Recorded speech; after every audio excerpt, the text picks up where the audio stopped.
All right, mic check, 1 2, mic check, 1 2. All right, mic check, 1 2.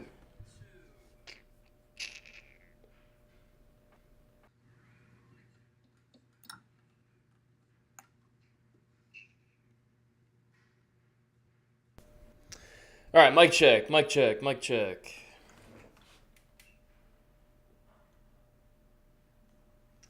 All right, mic check, mic check, mic check.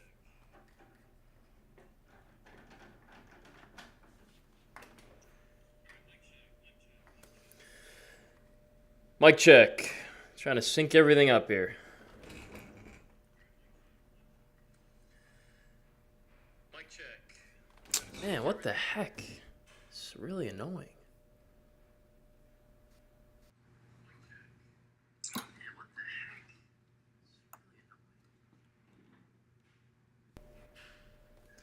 All right, please work. Mic check, 1 2.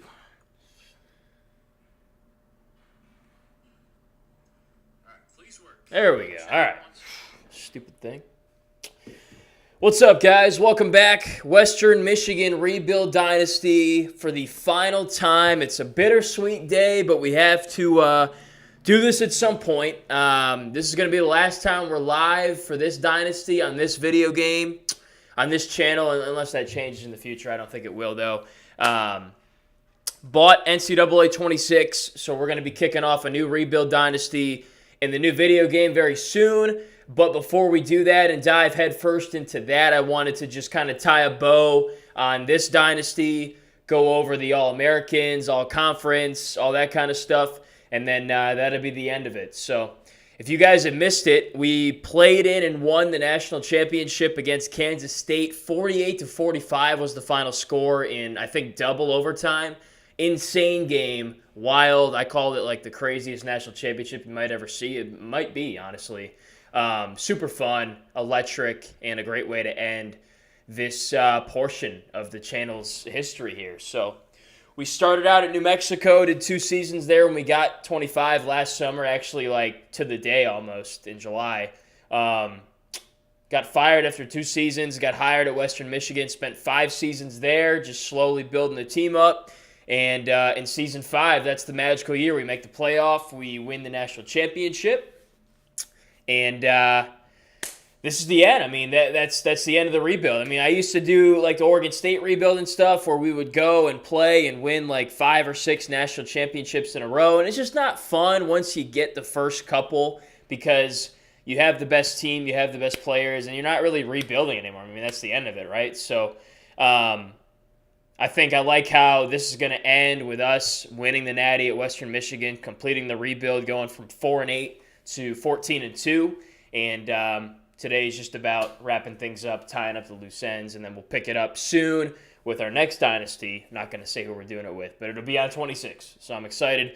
Be sure you guys like the live stream, the video, subscribe to the channel. A bunch more content coming your way once we get this thing kick-started, and I'm looking forward to it. So let's just go through and look at stuff and, make sure we don't gloss over anything. This is how the playoff played out.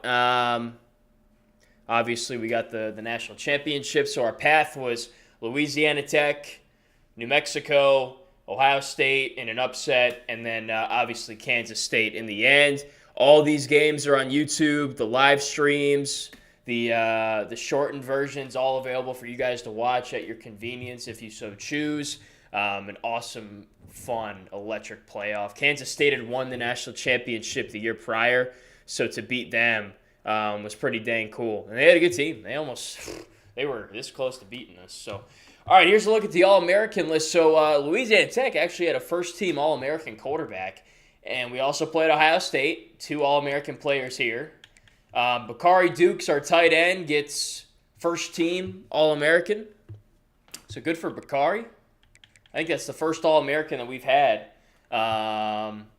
in the Dynasty. A couple more Ohio State players.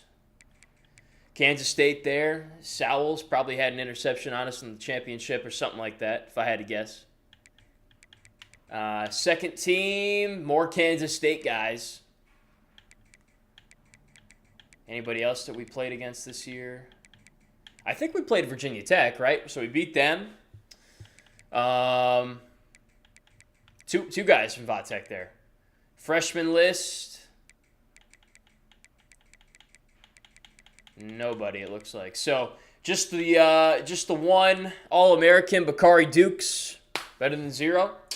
As far as all Big Ten, this is kind of wonky because, like, we only played 2 Big Ten games, but, you know, whatever. Dukes is on there. And that's the one thing that kind of feels empty with this dynasty is that we never did the full Big Ten schedule because of the stupid glitch in the game. But I'm not going to do another whole season just, to play a Big Ten schedule, right? Especially with the new game out and stuff. So, I mean, we still played a very hard schedule. You guys know that. Darren Carmen, second team All Big Ten. Surprisingly, nobody on defense. No DeMarco, nobody like that. So, Patrick Stoner gets all freshman team Big Ten. Very well deserved. He had the game-winning touchdown to clinch the national championship. And our punter, Frederick Webb, on there as well. So good for him. Okay, award winners. I think we had a couple award winners in here. So DeMarco, for Player of the Year, I guess this would have been Heisman. 7th in the voting. Incredible. Head Coach of the Year. Okay, why? How do we not win Coach of the Year, yet we win the national championship? How does that make any sense, bro? This dude, went 14-1, it looks like, in his first year at Ohio State, but he didn't win the Natty. How do you get Coach of the Year for that? We literally took Western Michigan to the playoff and won the friggin' national championship. That doesn't make any sense to me at all. New Mexico's coach is on there, the guy that took over for us. Capper's not in for best quarterback. Doesn't surprise me. I mean, he didn't have an excellent year, but decent year. Best defensive player in the country goes to Trent DeMarco. So how he wasn't first team All Big Ten, I don't know. Darius Duval right behind him at second. Our linebackers were so freaking good, man. The key to our entire defense, like their ability to rush the passer and just take away big plays. Hochstein had a good year as well, transferring in a couple seasons ago. He comes in 6th in the best DB voting. Stoner and Carmen are 1-2 punch at running back, 3 and 4 for the best running back award. Funny enough, the 2 guys ahead of them we beat, and they didn't do jack squat against us. As far as best receiver, we didn't have anybody on there, but we had just a really good nucleus of receivers, a good group of 3 to 4 guys that just made plays for us. Nobody in the best D-end. Unitas, we don't have anybody either, not a surprise. Didn't have great D-end play this year.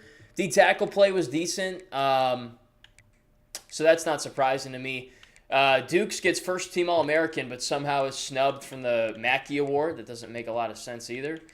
Our coordinators, both top 3 for the Broyles, so our DC actually won the whole freaking thing, so good for him. That's pretty cool. We hired him a couple years ago. Larry Elias, our OC, in 3rd. Best linebacker, all of our linebackers are on this list. Coxie, who we got in the transfer portal, Duval, and then DeMarco, all in the top 7.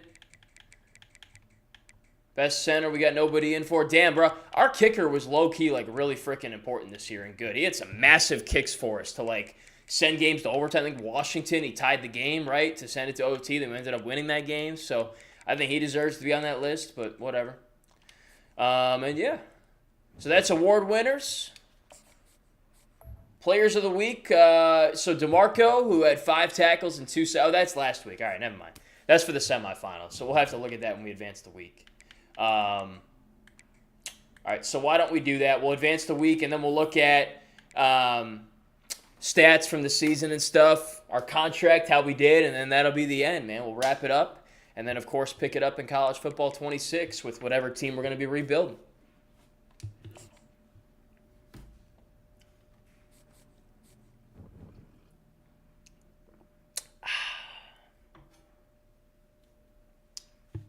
Nice way to go out. Number 1 team in the country, obviously.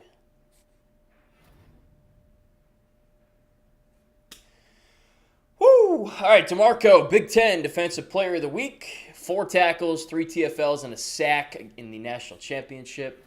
Stoner, no surprise. Offensive Player of the Week, 20 carries, 92 yards, 2 touchdowns. That is the one bummer about not continuing this dynasty, at least for now. Maybe I'll pick it up in the future, is Stoner, Capra, so many of these young players, we're not going to like get to do the whole 4 years with them or however long they would have played. But, you know, you got to make hard decisions. So that's why I kept doing Oregon State for so long, is because, like, there were so many good players that I just wanted to keep playing with, you know? So.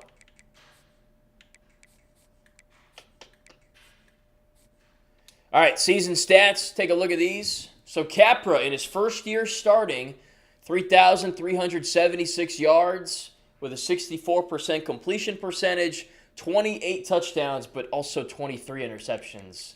So not necessarily desirable numbers there.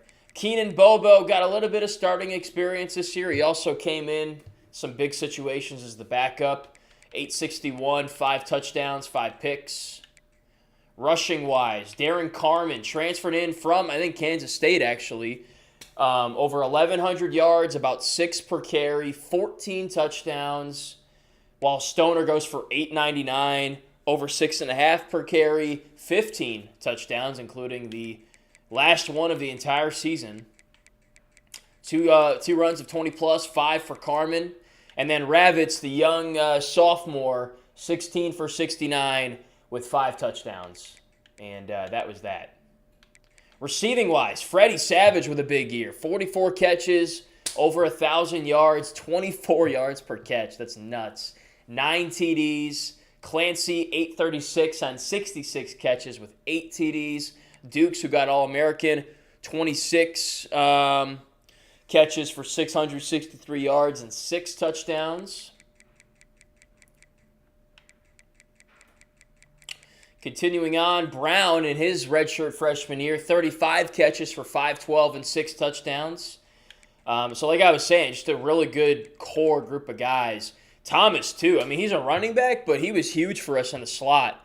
36 catches, 425 yards, 12 per catch with a touchdown. Stoner had some timely moments, 262 through the air. Morris, 6 for 125 and a score on senior day in his last year. Carmen had 122 on 19 catches and a touchdown. And then these other guys chipped in with a few here and there.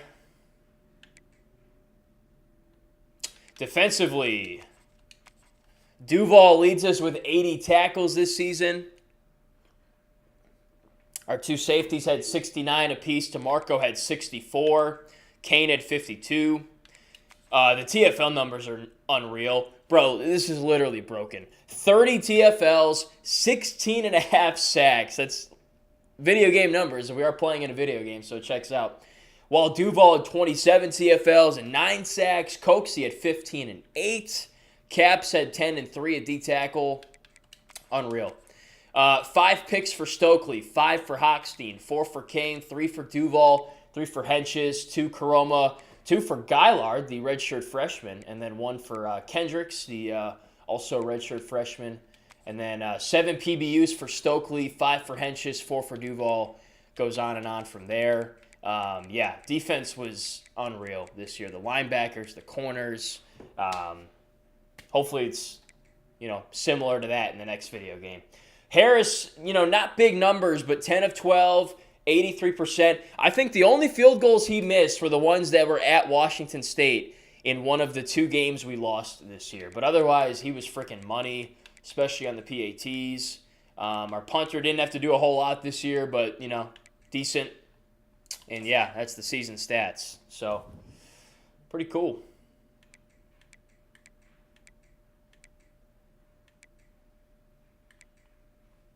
I think that's all we got to look at for right now. I guess we could look at the schedule, kind of recap, how the season went. So we started by beating New Mexico in Albuquerque, 30-16. We would play them again later, and we played Eastern Michigan. This game was a lot closer than it looks like it was. Like they may have played us the best of any team this year, which makes 0 sense. We got beat twice, but one of the best. So all these games are on YouTube, by the way. Then we went and absolutely smashed Boise State on the Smurf turf. And then we beat UNC at home by a touchdown. That was a good game. I think that one went to overtime. I have to check. We beat Jacksonville State. They were ranked at the time. Kind of sent them down on a spiral after that. Then there was a bye week. And then we just came out of the bye week flat as heck and got absolutely stomped by my alma mater, Syracuse. Not as close as the score would indicate. Did not play well. Worst game of the season. And then we followed that up with a road loss at Washington State in a game where we missed a bunch of field goals. And this Washington State team won 2 freaking games this year. We were one of them. How wild is that? Like, you beat the national champion, and that was one of your 2 wins. Like, what the heck? And then we had a bye, and then we came out, and this is where we really turned it up, man. Virginia was a tough game. We came out with the win on the road, by the way. Then we beat Vatech at home, and then we went and beat Georgia by a field goal, much better than 7-6. That was a tough game. And then we beat Washington on the road. Very improbable win, not one I thought we would get. If we don't get that one, I don't think we go and run the table. But we got that win in OT, game-winning 2-point conversion. And then we finished things up with a close win against Rutgers at home, 24-17. So how many one-score games were there? 1, 2, 3, 4. Not as many as I thought. And then the playoff, we had some tight games too. But, I mean, tougher schedule at the time that we played all the games. But you know what? Easy schedule, hard schedule. We went and we beat Ohio State, the top seed. And then we beat the defending national champ. To be the man, you got to beat the man, and we did that. So I don't want to hear about it, to be honest with you. That's it, I think, for all that. So let's go ahead and advance to next week. We'll go all the way to where the seniors figure out draft and all that stuff.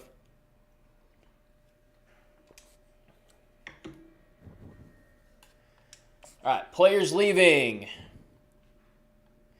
So, we're not going to do anything with this. Looks like he's going to go pro or something. So, Lacumbo, left tackle, 88 overall, graduating. Carmen also graduating. He's much better than 82 overall, I would say. Hochstein graduating. Again, a pro player for sure. Lemon projected as a 7th-round guy. Henchis graduating. Duke's moving on as well. He was only 79 overall. That's crazy. All-American, too. Duval graduating. He had an excellent career, man. Super good. Just a couple of years of straight dominance at linebacker. Most of our offensive line is moving on. Joy, Overhauser on the defensive side. Morris, Cook, and then Crow. And then Coxey looks like he's going to be trying to go pro. So a lot of these guys, some of these guys transferred in and played for a couple different years and gave us some really steady and good production. So tip of the cap to them for sure. And we'll see if anybody gets drafted. Let's go.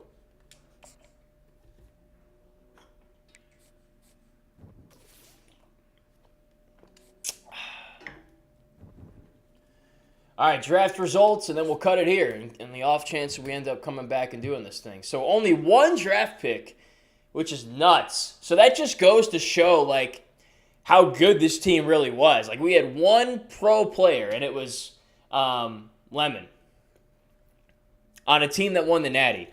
So it's not like we stacked up all this talent and we just went and balled out. I mean, we had an 87 overall team with a 90 offense and an 86 defense, and we just made timely plays and found ways to win ball games. We did that 14 times out of 16 this year. So just goes to show what kind of team we had, man. Just a gritty team that knew how to win football games. So one last thing we'll look at is the contract, just kind of recap how we did at Western. So we came in – when did we come in? So we took over – I forget now. We played the 2024 season, and we played the 2025 season. We took over in 26. We went 4-8 that first year. I think 3 or 4 of our wins came in like the last. I think we ended the season on a 4-game win streak or something to that effect. I'll have to check. The next year we went 8-6, won the MAC championship, and then the year after that we lost the bowl game. I believe to Coastal Carolina or something like that. Or maybe it wasn't Coastal. It was somebody else. Maybe it was, I forget. I have to check. I feel like we played Coastal 2 years in a row, and we lost and we beat them. And then we won the MAC championship again, won the Camellia Bowl as well. That time I know it was against Coastal Carolina. And then the next year we went 12-2, still in the MAC, won that title. Didn't make the playoff because we didn't have a tough enough strength of schedule, I guess. And so we went and played the Tony the Tiger Sun Bowl, lost to West Virginia. But then we came back in 2030, stocked up some talent, grabbed a couple guys from the portal, moved to the Big Ten. We go 10-2 in the regular season, win both of our conference games, make it to the playoff, beat New Mexico, beat Louisiana Tech. So Fiesta Bowl, Cotton Bowl, and then we won a home playoff game against La Tech. And then we beat Kansas State, obviously, in the national championship. And so look at the progression, bro. 4 wins to 8 wins to 10 wins to 12 wins to 14 wins. I mean, from a 5-year period, that is just steady growth, steady progression. We accomplished everything you possibly could. And so to me, it's just awesome to have built this thing from ground up. And it was a good time. Wish I could have done it at New Mexico, but they decided they didn't want us to do that, and that was on them. And we ended up getting the last laugh, sweeping them in 2 matchups, including in the playoff, and then eventually winning the national championship. So that's that. That is the first time that I've ever done a complete, full rebuild, start to finish. And it was a blast. Really fun year. Now it's time to do it again. We got college football 26. We're going to start with the worst, one of the worst, if not the worst, teams in the video game.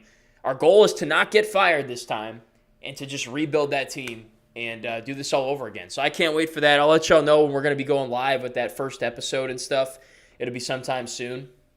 And in the meantime, hit the bell for the post notifications. I'll post something, and you'll know when I'm live when we do that. And be sure to like the video. Check out all the other content on the channel. You can watch back. I mean, this is like a Netflix TV show. You can binge watch the New Mexico and Western Michigan rebuild dynasties if you so choose. The playlists are there. The content's there. So do that if you want. Like the video. Subscribe to the channel. More great content coming your way soon. That's it for now. Thanks so much for watching. Really enjoyed this dynasty. Really enjoyed this year. And we did it, man. We took Western Michigan from the bottom to the top. And I enjoyed every second. Hope y'all did too. Catch you on the next one. Go Broncos. Our next challenge awaits.